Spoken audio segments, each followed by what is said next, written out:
Hello mga palangga! So ayan, good afternoon. For today's videos, nakikita nyo tong tray, yung bilog na tray na to. Magawa tayo ng sandwich.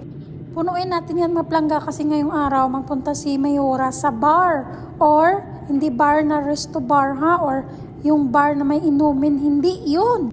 It means mga palangga, disyerto. Papunta siya daw ng disyerto ngayon. So ayan, nagpagawa siya ng sandwich. So yan yung na-request niya na lagayan. So ayan, punuin natin yan mga plangga, 'di ba? Mas medyo marami. Tapos hatiin pa daw sa gitna. So ayan, go lang, 'di ba? Sundin natin si Mayora.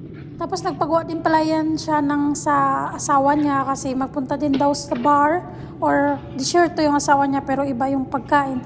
So ayan, nakikita niyo yung box na pink na yan na mahaba. Yan yung sa lalaki. Siyempre, pag lalaki, wala naman talagang arty yan, di ba mga plangga? Ito naman si Mayora, hindi pwede. Hindi pwedeng nasa box lang. So, ayan, kailangan natin siyang i-tray or isiniya, tawag dito sa Arabic. Siniya, mga plangga. So, ayan yung ni-request niya, di ba? Ang laki. Pabilog yan siya, mga plangga. So, medyo nahirapan tayo nga maglagay ng sandwich kasi nga pabilog, okay lang kung square. Kay, syempre, maayos mo nang mabuti. Pero, syempre, hindi tayo sumuko.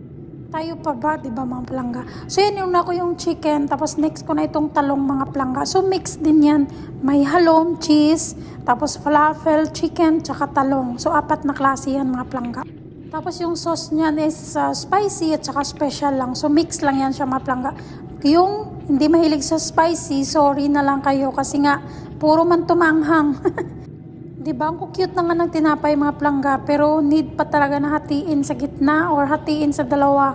O, diba? Pero syempre, wala tayong magawa kasi nga utos ni Mayora yan. Kaya, ituloy lang natin, no? Buti nga talaga mga plangga, hindi siya nag-request na puro chicken lang or puro talong lang. Kasi nga, paborito din niya minsan yung ganyan ba mga plangga. Yung isang ano lang, isang flavor lang, ganon. Pero ngayon, pinamix niya. So, ayan, mas okay na rin yun kasi nga, hindi magastos sa palaman. Kasi napakahirap na magawa ng manok at saka talong mga plangga. Ay, nako.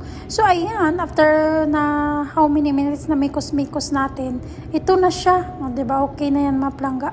Ano na yan siya, approve niya na yan. Tapos nilagyan ko lang siya ng chips pa bilog sa pinakagilid niya para design lang din maplangga. Tapos so spicy pa talagang pinadala ko kasi nga request niya yan maplangga, tsaka mahilig talaga yan sila sa mas spicy. So ayan, syempre spicy, tapos lagyan ko ulit ng lettuce sa gitna para style ba kumbaga maplangga, o diba, or dekorasyon lang mga plangga, ganun. Kahit hindi masarap, syempre hindi pa rin talo sa dekorasyon, diba mga plangga.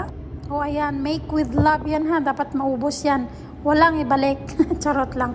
Kasi nga doon sa disyerto mga plangga, marami yan doon pagkain, as in may kanin, may sandwich, may mga tinapay, basta sa magbar sila yan or mag-disyerto, marami talagang dalang pagkain yan yung mga ibang amo. Lalo pa yan, invited lang daw sila Mayora, hindi sila yung nagpa-party. O, diba, mas marami yan doon pagkain mga plangga, pero paggawa talaga siya. Kasi nga yan na yung naano nila dito na pag may party, kada isa talaga sa kanila magdala ng pagkain. So, ayan yung nakatuka kay Mayora siguro, or yan yung kanyang gustong dalhin. So, ayan. Tapos, ayan, next naman tayo dito mga plangga. Kala ko naman sandwich lang. May paganito pa pala siya, shabura tawag yan dito mga plangga. Parang biskotso or toasted bread, ganon. O may breadstick pa mga plangga. So, ayan, iano ko lang yan dito. Isalansan ko lang yan dito or i-arrange ko lang yan dito sa tray na to mga plangga. Naguluhan pa nga ako kasi nga sabi niya daw kuntiin lang. Paano ito makunti? Kaya ang laki ng tray niya mga plangga. Hindi talaga pwede ito makunti. Kaya ayan, ninuno ko na pinul ko na lahat ng laman ng plastic na yan mga plangga. Nilagay ko na. Siya na yan, bahala mamaya kung ibalik niya pag may sobra or bahala siya kung anong gawin niya basta. Hindi kasi ang laki ng tray talaga mga plangga. Tapos sabi nga niya, isang line lang. Paano magkasya? Hindi talaga magkasya. So ayan, tagdalawang line yan. So, ayan nga, hindi pa pwede na isang line lang talaga na flat. Dinobol ko pa talaga siya mga plangga.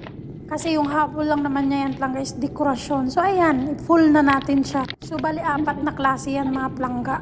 So, bali 4 din na linya. Yun yung mga haba na yun na sa pangatlong line na yun mga plangga. Yun ang dinamihan ko kasi nga malalaki siya para at least ma-full yung ating tray or hindi kunti tignan. Tapos ito naman kinukuha ko na to mga plangga is binili na nila ito sa labas. Ayan. Hindi ko alam kung saan nila binili. Basta ngayon lang din niya to binili. Tapos sabi niya daw kunin pa daw sa supot. Nakasupot pa yun, naka-plastic pa. Pero sabi niya kunin daw isa-isa. Tapos ilagay sa tray. So ayan, sundin natin yung utos mga plangga. Diba? Kasi sabi niya lang kanina 1:30 daw alis na sila mga plangga. Alas 2 na, nagpapa-arrange pa siya ng ganito.